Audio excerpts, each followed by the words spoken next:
Nabi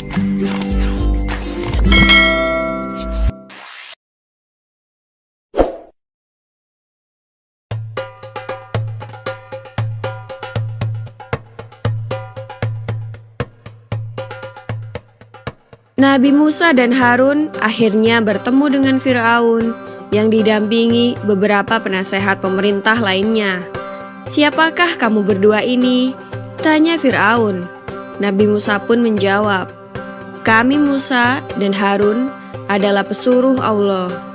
Kami diutus kepadamu agar kau membebaskan bangsa Israel dari perbudakan dan penindasanmu, dan menyerahkannya kepada kami agar mereka menyembah kepada Allah dengan leluasa dan menghindari siksaanmu."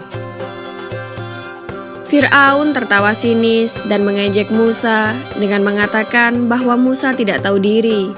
Dulu ia diasuh dan dibesarkan di istana Mesir, kini malah berbalik menentang Firaun. Musa dianggap orang yang tak tahu balas budi. Nabi Musa lalu menjawab bahwa semua itu dikarenakan ulah Firaun sendiri. Seandainya Firaun tidak memerintahkan untuk membunuh bayi laki-laki, tidak mungkin Musa dihanyutkan di sungai Nil dan akhirnya ditemukan dan diambil sebagai anak angkat oleh istri Firaun. Jadi, Musa merasa tidak berhutang budi kepadanya. Hanya Firaun sendirilah yang menyebabkan semua itu terjadi. Nabi Musa juga berkata, "Adapun mengenai pembunuhan yang dulu kulakukan adalah akibat godaan setan. Namun peristiwa itu akhirnya menjadi rahmat bagiku. Sebab setelah aku melarikan diri dari negerimu, aku dikaruniai hikmah dan ilmu oleh Allah, dan aku diutus sebagai Rasul.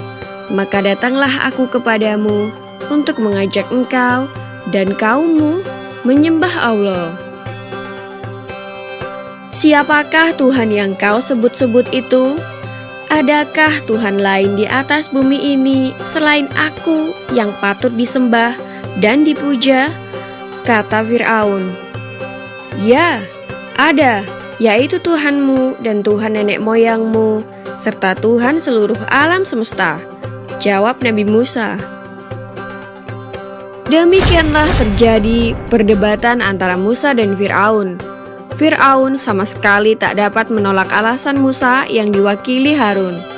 Firaun akhirnya mengancam Musa dan Harun dengan berkata, "Hai Musa, jika engkau mengakui Tuhan selain aku, maka pasti engkau kumasukkan ke dalam penjara." Nabi Musa berkata, "Apakah engkau akan memenjarakan aku walaupun aku dapat membuktikan dan memberikan tanda-tanda kebenaran dakwahku?" Lalu Firaun menantang dan berkata, "Datangkanlah tanda-tanda yang dapat membuktikan kebenaran kata-katamu, jika memang kau benar-benar tidak berdusta." Musa kemudian melemparkan tongkatnya. Mendadak berubahlah menjadi ular yang merayap ke arah Firaun. Firaun pun lari ketakutan dan minta agar Musa menangkap lagi ularnya. Begitu Musa menangkap ular itu, berubahlah menjadi tongkat lagi. Meski mujizat Nabi Musa telah dikeluarkan, Firaun tetap belum percaya. Ia mengira Musa telah mengeluarkan ilmu sihir. Maka ia hendak mengumpulkan ahli-ahli sihir di seluruh kerajaan Mesir untuk bertanding melawan Nabi Musa. Tantangan itu disampaikan kepada Musa, dan Musa menyanggupi tantangan itu. Pada hari yang telah ditentukan, berkumpullah para ahli sihir Firaun. Para penduduk pun turut menyaksikan adu kepandaian sihir itu. Musa mempersilahkan para ahli sihir andalan Firaun untuk menampilkan keahliannya terlebih dahulu. Mereka melemparkan tali dan tongkat-tongkatnya. Tak lama kemudian, tali-tali dan tongkat yang mereka lemparkan itu berubah menjadi ular. Jumlahnya ribuan ekor. Firaun tertawa dengan bangga menyaksikan keahlian para ahli sihirnya. Penduduk pun juga banyak yang terkagum-kagum. Dengan tenang, Nabi Musa melemparkan tongkatnya. Tongkat itu segera berubah menjadi ular yang sangat besar dan langsung memakan ular-ular para ahli sihir Firaun.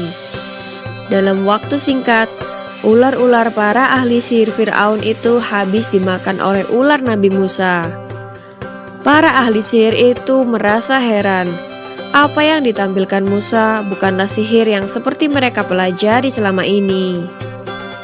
Sadar akan hal itu, para ahli sihir pun berlutut dan menyatakan diri menjadi pengikut ajaran Nabi Musa. Mereka bertaubat dan hanya menyembah Allah saja. Firaun pun menjadi murka melihat para ahli sihir yang telah bertaubat itu.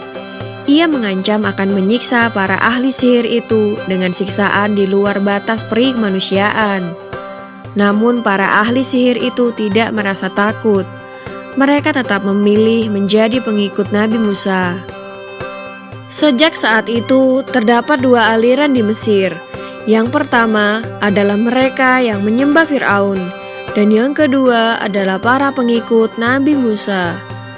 Namun para pengikut Nabi Musa makin lama makin banyak jumlahnya.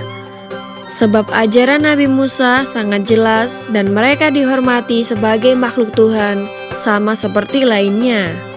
Tidak demikian dengan Firaun yang selalu bertindak kejam.